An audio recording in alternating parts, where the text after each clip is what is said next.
Good morning, ladies and germs. This is your markets and politics and coronavirus and crash. Did I say crash? Well, maybe I did say crash. I guess I did. Update for the 28th. Oh, man. How about that stock market? Hey, Mr. President, how about that stock market? Can we have a conversation about that stock market? Stocks. As I record this, the Dow is down 500, which, by the way, is down 750. And the SPOOs are at 2872. They're now at what 2950. Holy shit. Okay. Yeah, that's 40-point move, and Jesus. You can't. By the way, it's untradeable. I was on Stocks and Jocks this morning, and one of the things I pointed out to people and that you should pay attention to, especially if you think that you're going to play limited risk games in the options market, there'll be a bounce in this from somewhere. Exactly where, maybe it's starting right now, maybe it's not, but there will be one. The problem is if you think you're going to go out and buy calls and do that kind of thing, you need to be a little careful, because what will happen if there is a rip-your-face-off rally is that at the same time you'll get the rally, the VIX will collapse. And so the options premium will actually go down to the point that you can be right about buying those calls and get the timing right and still lose money on them, which a lot of people don't understand. If you're going to do something like this, you need to be pretty sophisticated. You need to understand how to mitigate that, which basically means you need to use a spread. And then you have to be very careful with how you craft that. It is entirely possible to get the IV collapse out of the picture, or the spike out of the picture for the most part. You can't completely get rid of it, but to a large degree you can. You can control for that. But it takes a lot of sophistication. You got to understand what you're doing. Most people that are trading this stuff they just don't. Most retail people just don't. So if not, stay the hell away from this. And the violence this morning is serious enough that for most people, this is just flat out untradeable. This is the same kind of thing that happened during a flash crash. It's violent enough that you really can't get in there in front of things. You have to be willing to accept huge swings between the time you can get an order in and when it executes, which means your fill is likely to be very bad, and what's going to happen to you is likely to be very bad. By the way, if you were holding things over the weekend, I hope you have a lot of melatonin, or you like to get stoned or something, because I wouldn't be doing that. The risks here, folks, are pretty severe. I mean, you take a look at where we are right now. We were very close to Dow 30,000. Now we're trading 25.2. The S&Ps were trading right around 3,300 level. Now we're trading 2,900. That's a 10% move, and the problem you have at the moment is that everybody is running around saying, well, the Fed is going to do this and the Fed is going to do that. And, there you are. Well, the Fed can cut rates if they want to. I mean, it's rather extraordinary if you think about it. The 10-year Treasury is trading at 1.186, which is below Fed funds. Okay, it's 10-year Treasury is trading below Fed funds. That's the kind of thing that pushes the Fed around. The problem with that is that actually doing it would be suicidally stupid, because while the Fed can ease credit and pump more liquidity into the market, the Fed cannot manufacture things and get them through a supply chain, and also can't make you get off the couch and leave your house when you think that if you do, you're going to end up infected with a virus and dead. So, the tools that they have are aimed at financial conditions. Well, this isn't a financial thing. It doesn't have anything to do with finances. So, by the way, Trump has been screaming about, again, what else is new, right? So, anyway, it's something to think about. Politically, we've got a very curious situation going on here, going into the South Carolina primary, which of course is tomorrow, and then you got Super Tuesday coming, and the Democrats are Pelosi and Schumer trying to turn this coronavirus thing into some kind of a slam against Orange Man Bad is just a pure act of insanity. I'm very surprised about that. Where has Chucky and Nancy been on slamming the border closed? And by the way, let me point out the slam the border closed thing, okay? Because Mexico just reported its first case. Reported. Do you really think it's Mexico's first case? About that open border, Nancy and Elizabeth Warren and all these other that you guys want. How much coronavirus would you like into the United States? Because it's going to come through the southern border. Hello. Yeah. The option to actually stop this, as I pointed out the other day, expired very shortly after it was first discovered. The only way to do it was to slam the border shut. The problem with doing that politically is that if you do it, you're going to take a massive economic dislocation. Now, if you happen to be wrong about it, in other words, the outcome is not all that bad. All right, so you slam the border closed, the rest of the world gets hosed, you don't, but the hosing is not very serious. Then what ends up happening is you lose your election. Because everyone turns around and says, well, that was stupid. It was no big deal. Why in the hell did you do something like that? You asshole. Okay? And you get thrown out of office. So being extremely aggressive like that is a no-win scenario as an office holder. And it's just the way it is. We have the first report of a non-linked case in California. Now, I don't know if that's actually non-linked or if it's somebody who's being less than completely cooperative, but they're saying it is. They also, I saw yesterday that there's some 8,000 or something like this people under medical surveillance. What the hell does that mean? Okay, I mean, what, they got people going around to their houses every now and then and seeing if they got fevers. As I pointed out, folks, the option to stop this thing from getting to the United States in a meaningful way has expired. It expired about a month ago, maybe even a little earlier than that. Trump and the CDC knew about it. They chose not to do it. I understand why they chose not to do it. But what you need to understand right now is that there is a very serious issue with regards to what they're really trying to do. And what you've got here is you have state governments, not the federal government here, it's state governments who are refusing to release information. The goal here is to slow it down and to prevent panic. Panic doesn't help anybody, all right? But as I have pointed out a few days ago, the time to get yourself into a situation where you can slam your door closed, lock it, not let anyone in under penalty of being shot before they come through the door is now. Not because there's going to be some huge outbreak that sickens the entire country at once, but because there are going to be spotty outbreaks in the United States. And if you live in California, or if you live in somewhere else that has a large homeless population, or people shitting on the streets and things like that, you folks are at high risk of this kind of brush fire breaking out in your communities. And I don't care whether you like this or not, it's the truth.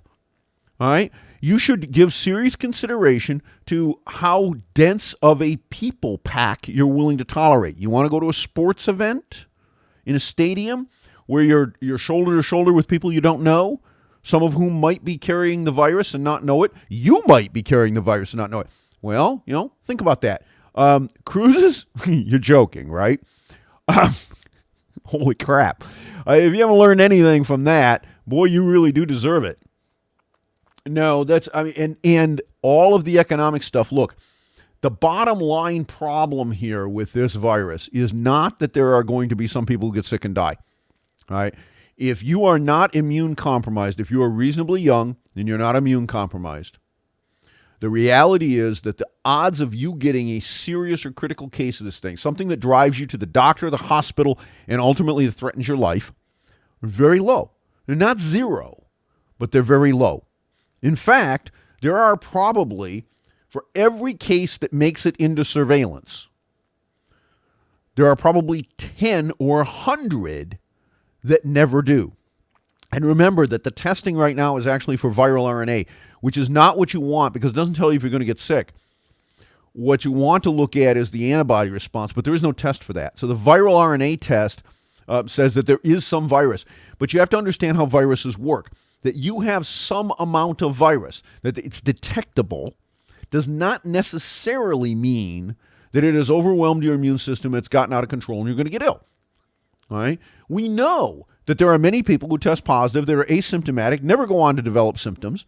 And why? Because clinically they're not sick. Now, the problem is that those people may be shedding it in their feces. And as I have also pointed out, if you're not coughing, you're not sneezing, the amount of virus that ends up coming out of your mouth is extraordinarily small. Now, if you swap spit with somebody because you're intimate with them, it's a different story, all right? Now, if you've got it, they're going to get it. Hey, listen, if you have an intimate partner, you all know how this works. They get a cold or the flu, you're going to get it, all right? You're going to get it because you kiss your honey goodbye or good morning or whatever, and you're going to get it, okay? Now, maybe you get it subclinically, but you're going to get it. Because the two of you have chosen to commingle basically everything. I mean, you commingle life. You commingle all the things that one of you might have. If that happens to be coronavirus, well, I hope neither of you are compromised from an immunological perspective. But if one of you are, then both of you need to act like you are. Because otherwise, one of you may be only the one who's not may be the only one who's still alive in another month or two.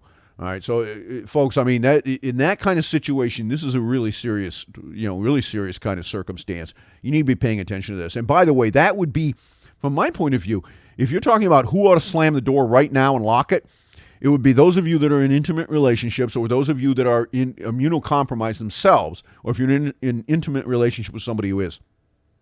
Because you are the people who cannot, in the present tense, get this thing.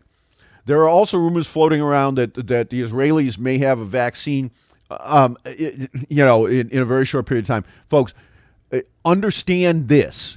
There is going to be no vaccine that's going to matter for the next year. Yes, they may actually have one that they think will work. They may manage to come up with a formulation, but then it has to be tested in vivo, in other words, in people. All right? And you have to make sure it doesn't do worse things than the actual disease. There is an entire process of getting, and once you get that done, then you have to reproduce enough of it to be able to actually use it in the field. This is not, folks, this isn't going to happen in a couple of weeks. If you think it is, you're just dead wrong. All right? Are we likely to get more panic level events and actually get those kinds of things go on within America? I wouldn't bet against it at this point on a localized basis. I wouldn't bet against it at all. People are stupid in the general sense. The reason I put the yellow flag up and said, go get what you need to lock your doors and is simply because if you've ever seen what happens in Florida when there's a hurricane watch that's posted, okay, the shelves get stripped bare in hours. When Michael was in the Gulf, the one that hit over in Mexico Beach, that over here, which was never at a high risk of getting hit. It was possible. I had parts of my shutter system that I put up, but I'm always ready for the potential tropical weather living here. If you're not and it's summertime, you're stupid. I put up the first set of metal panels. I didn't do the wood deployment. Once I do that, that's pretty serious, all right? I mean, first off, it's a pain in the ass. Secondly, it basically turns a house into a tomb because it cuts off all the light. It also armors it really well, too. But, you don't want to go to that work if you don't have to. If we'd gotten it in the face, I don't think it would have made a damn bit of difference. The house would have been destroyed anyway. But, as it was, the risk here was not very high. Okay, it never was. There was never more, realistically, by my analysis, more than a 5% chance that we were actually going to get any significant part of that thing. All right, little wind, a little rain, yeah. I have a YouTube video up, actually, in the middle of the storm. I'm standing out in the middle of my lanai. I'm like, what storm? Yeah, I mean, it was a zero here. Nonetheless, every single case of bottled water was gone at the Walmart. Every last one. They're all gone. Half the shelves of canned goods stripped, okay? Same thing's going to happen again. It always happens. It's the same thing. It happens every single time. It'll happen again. It'll happen every time it occurs. And it's predictable as the day is long. So, look, at the point that you get any kind of localized outbreak in an area, the same thing's going to occur. All right? And the problem is, not only is it going to occur in an immediate area, it's probably going to occur in a fairly large area compared to where the actual little brush fire thing is. However, what I don't like is hearing that Mexico now has a confirmed case. It's the first one they've reported. Remember, Mexico is for the most part a third world nation. These people are not white man sanitation good by any stretch of the imagination. And yet we have not slammed that border closed, and we're not going to. Trump, for all of his bullshit, has not shut down the U.S.-Mexican border. He needs to. He needs to do it right now. All right, he got his first report. That's enough. We have a huge number of people who cross daily back and forth. All right, just daily. Be very careful, folks, because that is what, you get that coming into the southern part of the United States. And, how many carriers, right? How long does that take before it gets into, oh boy.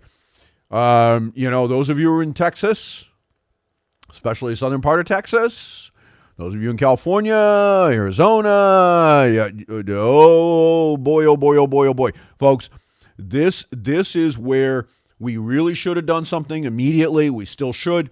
Are we going to know, is this where the trouble is likely to come from? Well, yeah, more than a little. And all these people supposedly under surveillance, guess what? My guess is they're Asian Americans and they spent time in China. That's why they're under so-called surveillance. But the slam down of any kind of real reporting and real information coming out of the authorities, expect more of that. Florida's doing it. Oregon's doing it. There will be more. You're getting an actual number out of California, but that doesn't mean anything because the reality is that surveillance is just not strong enough to actually pick this thing up. You need to be aware that those brush fire things are going to happen. And here's the thing. If you think the sell-off that we've had so far in the markets, okay, I mean, I partway into this, I was saying, we were 500-600 down. Now we're 871 neg on the Dow. And again, it's completely untradeable. All right, I mean, I'm looking at the bug on my screen, and the bug is way behind the quote. All right, the bug is where the last trade was. This, folks, you can't do anything with this. Okay. Because if you try to trade it, as I said, your fill is going to be terrible. But this is just the start. And the real problem here, folks, is not where you think it is. The big problem today, and the one that's going to reverberate throughout the economy and potentially cause an extraordinarily severe recession, is a supply disruption. And that supply disruption is not going to go away in a week or a month or a year. Maybe not even a year. This we should have never allowed. And I have been yelling about this for over a decade, the offshoring. Look, go pick up Leverage, open it up, read about wage and environmental parity tariffs. It's in there in the book, okay? You can't say that I haven't been advocating for this for however long because that thing was published in 2011. And hello, there it is. It's in print. It's indelible. I can't change what I said back then because I said it, and there it is. When you hitch your wagon to a global supply chain predicated upon getting the slave labor because it's $3 cheaper to build an iPhone, and therefore your stock price for Apple is $300 a share instead of $100, and that replicates throughout the entire economy, don't be surprised when that all goes to shit if the stock price goes back to 100. Oh, by the way, if you haven't figured that out, that's a 66%, 2/3 crash. You think we couldn't get that out of this? Oh, yes, we could. Because what happens if you have to reset that supply chain to use sourcing where that's not a factor? Well, first off, you have no output for quite a while until you can do that, right? Well, what's your stock worth if you have no output? Not very much, eh? Then, if you reset your supply chain to not be susceptible to this in the future, what does your forward earnings stream look like? Well, about a third of what it used to be, right? Well, what's that do to your PE? Well, what does that imply about the P part of PE? No, you think this won't happen? Well, it might. It should. This BS never should have happened in the first place. The Fed cranking things with crazy liquidity and all these repo games, everything never should have happened in the first place. But it did. And by the way, for those of you that are into the orange man bad thing, may I remind you that the last round of this bullshit and where it began was in the last few months of Bush's administration with the run-up in the craziness during 06 and early 07, 05, 06 or early 07 in the housing market. Bush was in office at the time. Did Barack Obama, Mr. Progressive, Mr. Black Jesus, did he go out there and say, nope, enough of this crap, it's got to stop right? Of course not. He bailed out the bankers. He let this go on. And in fact, he sat there in 09. Remember this, folks. When did the market turn in 09? What was the day that it turned around? You guys, I wrote about this at the time. It was the day, almost literally to the hour, that the Congress sat there and told FASB that they were going to let the banks lie about asset values. Lie. They institutionalized bullshit and told FASB in a congressional hearing, which I wrote on at the time as it was happening, that either you allow the banks to lie about the value of the assets that they hold on the balance sheet, or we're going to legislate and make that law. That was when the market turned. The entire stock market move since that time has been predicated on fraud. And you have a president who, when he was running, said this was a big, fat, ugly bubble. He was right. The day he took office, he turned it into the mantra of his administration. Well, you know what? We hit the mark of the beast during the depths of the crash in 09. You remember that? 666. I leave it to your imagination as to how much of the air might come back out. Because you could say, well, there's been all these buybacks, the float's much. Yeah. And guess what? They were all fueled with debt, or at least a huge percentage of them were. Not earnings, not retained cash, debt. So what does that imply about valuations if the debt's still there, but the value's gone? Well, that would be lower, right? Just saying, anyone that thinks that kind of thing can't happen, maybe it will. All those companies that are flying around on hot air, Spamazon, which how much of Spamazon's product comes out of China? How about the supply chain? Hello, yeah. How about Apple? Well, Amazon, Apple, who else? All the health companies. Because where are all the pharmaceuticals? Where's their supply chain coming from? Okay. I mean, all the industrials, semiconductors, energy. All right. Yeah, I think so, folks. So anyway, something to think about. Keep it in the back of your mind. Will there be rip your face off rallies during this? Well, of course there will. But is this something the Fed can address with a liquidity pump? No, not really. Is this something that can be addressed quickly and easily in some sort? No, it's not. Can we actually do things to reduce our personal exposure? Yes. But remember that all those things that you can do to address your personal exposure are all things the media is going to tell you not to do. And the reason is that they'll exacerbate the economic slowdown, which, of course, is the last thing they want. But look, as I said, if you're ordinarily healthy, is there something here for you to fear? Well, there's a possibility something really bad will happen, but it's not very likely. If it does, though, then the medical system is going to get its claws into you and is going to rip you to pieces and probably bankrupt you. So, you're the 1 in 100 or 1 in 1,000, but you're now in the street and bankrupt. Oh, gee, that's nice. Why is that? Well, because we didn't take that other problem on. So the chickens have all come home to roost, and instead of roosting on the eggs, they're crapping all over your street. That's the way it is, folks. Do the right thing. Go get ready.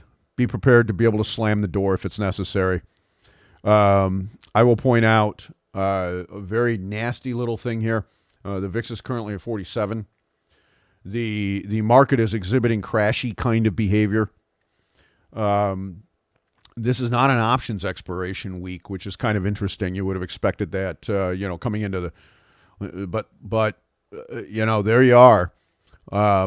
Could we have a Black Monday kind of scenario? Well, people are thinking about it, right? Which is why you're seeing this kind of activity.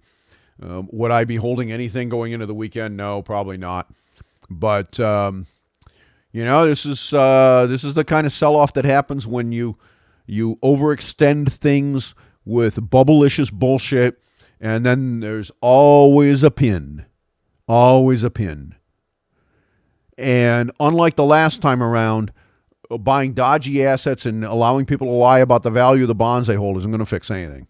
So, I'm your ticker guy, and enjoy the rest of your day.